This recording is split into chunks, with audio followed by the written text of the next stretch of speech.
Paradise lost John Milton ने लिखी है, ये हमने देख लिया। अब बात करते हैं इस पोएम की। टाइटल की बात हो गई है, पोइट की बात हो गई है, पोएम की बात करते हैं। पोएम लिखी गई है ब्लैंक वर्स में,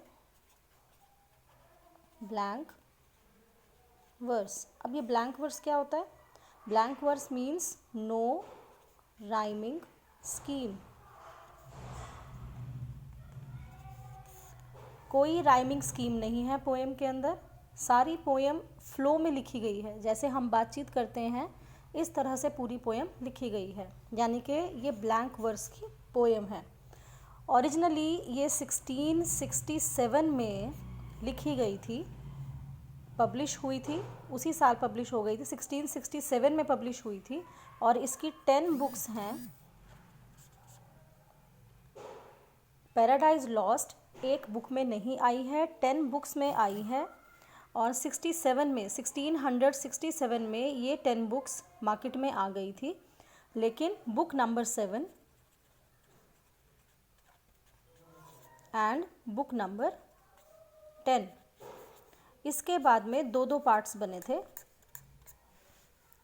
इसी वजह से 1674 में ये दोबारा से पब्लिश हुई अपने 12 बुक्स का सेट लेके, क्योंकि 7 के 2 पार्ट बन गए, 10 के 2 पार्ट बन गए।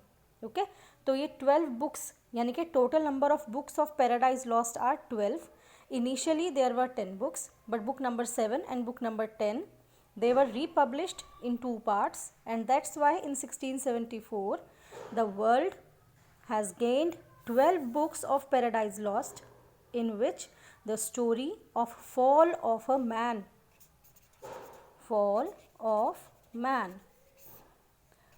इसमें ये 2 स्टोरीज कंसिडर होती हैं पैराडाइज लॉस्ट में। एक पोएम और है जिसको हम कहते हैं पैराडाइज रीगेन, लेकिन वो सिलेबस में नहीं है, पैराडाइज लॉस्ट सिलेबस में है, इसलिए सिर्फ पैराडाइज लॉस्ट की बात करेंगे।